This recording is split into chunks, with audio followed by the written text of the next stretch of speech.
One Mic Talk radio show. She's here today sporting a baby bump. Yes, that you can't see right now. When do you do? He's under the table. We do early October. Early October. Early October. And the baby's weighing how many pounds so far? Right now, he's a little under 5 pounds. Wow. He's taking it easy on me. They say he's going to be about 7.5. Oh. Good gracious. Yeah, I know. I don't want to think about it. Okay. It's like a long road. I don't see the end.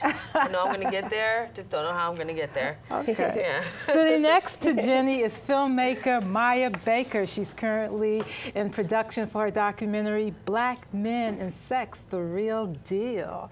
Welcome to Sister Talk TV show. Thanks for having me. Thank you for coming. So just give us a brief, synopsis of what your film is all about. Well, I kind of changed the title.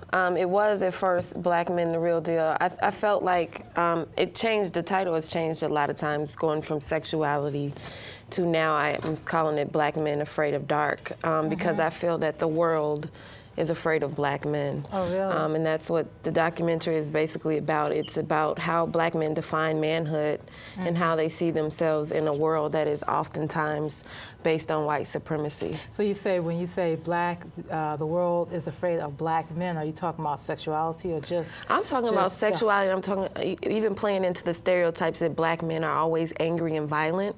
When you think of Trayvon Martin, he was not even a man. He was 17 and his life was taken off of the threat that he was angry and violent. Okay. And I feel like so many black men are being murdered because of that one stereotype of the brute, the black man that's always angry, he's always violent, and he's gonna do something to you. So you're in production. Are you still raising funds for the movie? I kind of stopped raising funds. I did the whole fundraiser thing. It was kind of disappointing. I just realized that. Okay, it was. I just realized that I'm just gonna make it myself. It's an independent keep doing it. Film. So we're gonna move on and begin the film. Talk about the film Sparkle. And we want you, the viewers, to join in. I want to hear your comment, your opinions. If you've seen the movie Sparkle, please call in. We are live at 212-757-1393. 212-757-1393. Now, Sparkle was directed by Salim Akil, written by his wife, Mara Brock Akil, and Howard Rosen. There was this big anticipation for the movie. It opened up in over 2,000 theaters. Wow. But it only made $12 million. Although it was like the top 10, I think it was number 5. When you say big, I don't have to agree. I don't necessarily agree with that. I didn't really even, the first time I heard that Sparkle was even in a remake or it was in production or filming was when Whitney Houston passed away. Okay. So, that's not the case for other musical remakes at all. Like you hear about them, they're in Touch, they're in all the gossip magazines. This was kind of, I had no idea that they were doing a Sparkle remake. I didn't either until Whitney died. But, the few weeks following up to the opening of the movie, they opened it up like the 6 month, around the time Whitney's, the 6-month anniversary, I believe, and also, the 6-month anniversary, they opened it up, so it was this big thing, and I think they thought it was going to make a lot of money, and unfortunately, it did not. What was the budget again? What's the budget? $14 million. $14 million, and almost made close to $12 million. And it's over. So, who's seen the movie? I've seen the movie. Theater. I would hate to say I have not saw the movie. I saw a lot of people at the theater to see the movie. As you was passing by, right? As I was there. So what did you all think? I saw both movies, and I just feel like, it's really hard to talk about, do a lot of critique of the movie. You don't want to really speak ill of something where Icon has passed away working on, but my thoughts are, they didn't need to make this movie again. This was a movie that was perfectly fine. It was amazing. It was a cult classic. They should have re-released it, maybe, did something about that. The changes that they made to the new movie really distracted from what made the first movie so great. But the remake, I think, if we go back to the marketing perspective, I think that they were caught between a rock and a hard place. Why you say that? Because I do marketing by day, so I'm looking at it strategically now, and I'm thinking, the first time I didn't hear about the movie is until Whitney Houston passed away. And then when you have a movie of that caliber, you don't want to market it as the last movie that someone ever made. Otherwise, you kind of look like you are promoting their death, like you're trying to make money off of somebody's passing. You know that old saying that you are worth more dead than alive? Yeah. You know, and it's just still, I hear what you're saying, Jenny, but it still kind of baffles me that it did not make a lot of money. It was backed by some really good people, T.D. Jakes, you know, even Whitney Houston was one of the executive producers and so forth, and it still did not. I thought the movie was good. I'll just say it was good. I thought the directing was good. I thought the actors were good. You know, people had problems with the movie. I was reading some of the critics, and some of them were very, very, very harsh.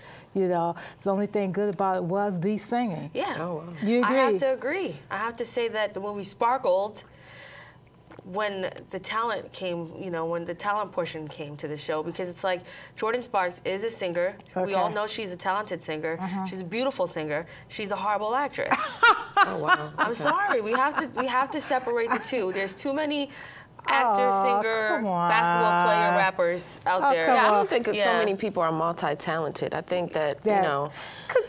Come on, did we see the same movie? Because look, I looked at Jordan Sparks, I looked at Jordan, and I thought that she was a natural. I think this was, I thought this was the first time, I believe, that first time acting, and I thought she did a pretty decent job.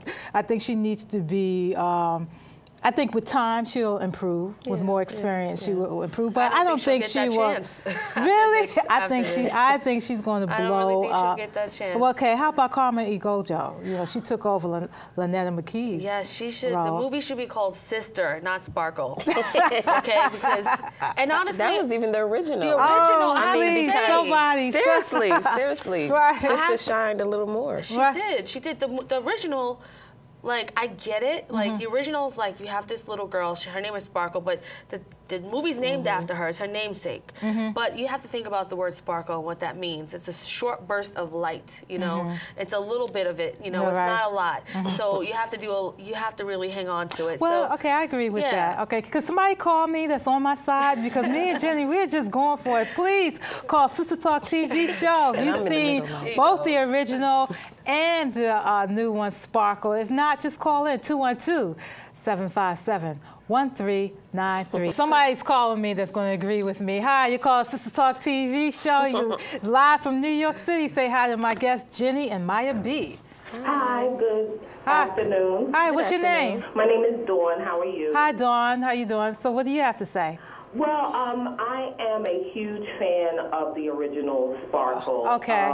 It's a cult classic, as one of your panelists said. And I watched it generationally. I had my niece watch it, and other people. So I'm a huge fan, and it was a movie that did not have to be remade. The movie, aside from the glamour and the glitz and some of the singing, it still fell very short, especially the talent of Derek Luke and those people who I felt were very good actors and who I followed, and even to Mike. And Mike Epps did a wonderful performance. Yeah, it was a side of his, comedic acting that he's done in several movies. I felt he was really good. You know the joke he said? I thought that bombed. I thought that was funny, but go ahead. As far as Carmen, her accent was coming out a lot. Yeah. And because she's British, and I heard her accent, so the speech coaches that she should have had were not on point with her, because I heard her accent come out a lot in the movie. Wow. Okay. So I just overall, it was okay for what it was worth, but it was not good. And I'm not trying to compare it to the original, but I felt that there were certain details in the original that they should have kept the nuances. As far as Sparkle's relationship with her sister, it was not believable in the new version, because in the original version, she looked up to her sister, and that's why it was called Sparkle, because she was so naive and so enamored by her sister's beauty and talent, and that's why they connected. The Starman said, he agrees with the first caller, Don. He said that the movie was too Disney. Absolutely. Too Disney for him. He said the original movie, it really showed the roughness of this industry, the music industry, you know, the guns, you know, you better sign on the dotted line, you know. It came out during that rap, the East Coast, West Coast thing, you know. He said that's what the music industry was, you know, not all of it, but was all about. It wasn't a cut and dry deal like that. And that was what was missing in the movie. No guns. Racial overtones, because this was the 1960s here. Right. Things are still a little crazy, you know, in America with equality. And, you know, this was the big Motown movement that they're trying to get in on or whatever. Right. The original, one of the nuances that I believe they should have kept was keeping it in New York. You would have gotten your money back that first weekend if you would have did a big campaign in Harlem. Yeah. You know, like I said, the movie didn't even meet their budget. Why didn't you go see the movie, Maya? I have a problem with remakes. I feel like as a filmmaker and knowing so many great, talented people that, you know, everyone has a story to tell. Like, that movie shouldn't have been remade. I seen it a while back, and then I re-saw it again, like, recently, maybe Monday I saw it again. Oh, really? And I didn't want to taint that. Right, okay. I mean, yeah, Whitney Houston is in it, and I'm curious about it. Actually, I didn't even know a black man directed it. You know, I might go see it just for that. Salim Akil, and his wife, support. But I really had no desire to see it just because of the remake thing and the elements that were missing. I think that in the original, by her dying, that's how Sparkle was able to even get her light. So to take that away in a new film, it just, where are you going with it? Okay, we're going to leave this, but I want to talk about Whitney Houston's performance. Okay, Jenny? Well, Whitney Houston has been gone from the scene for quite a few years. This was supposed to be her big comeback. I think, you know, and this was a passion project for her. She's been wanting to do this project for a long time, and I think the reason why is because she probably connected with the sister character, you know, having all this talent and losing it all because of fame, fortune, and drugs. And, you know, the best line of the movie was, "Wasn't my life enough of a cautionary tale for you?" And it's sad that that's the last thing that she's saying, and she died the way that she died. But, you know, that's the big part of the movie. Like, you can see how this industry spits you up, chews you out, and destroys your moral fabric. And it just didn't connect with her performance. You know, the mother in the original movie was very matronly, motherly, kind. The Whitney just came across as really stern and mean, and like, you know, it was just a little like, it wasn't enough motherly in there. She did angry black mom, but she didn't do like, I'm angry black mom because I love my kids so much, you know? So I feel like there was some things really lacking from her performance that disconnected with the audience a little bit. Yeah, I agree. I felt like she didn't really connect to the character either. You know, even when she sang the song, Your Eyes Are on the Sparrow, I thought she was really singing about herself, which was prophetic to me, you know. And, you know, her daughter had just, spoiler alert, her daughter had just gone to jail and so forth, and she's supposed to have been singing, you know, to her daughter, but I just felt like it was really about her. Her. Even the lines when she was saying, I never laid in my vomit. You know, it was the same, to me it was the same line, I don't do crack, crack is whack. You know, you know, is Hollywood real, are we, acquiescing to Hollywood? Are we complying to Hollywood standards? You know, are we just losing our culture to Hollywood just so it could be that Disney movie, so it could be accepted, so it could make the money instead of just really getting to the grit of it, yeah, the core of our art. Do you all think that?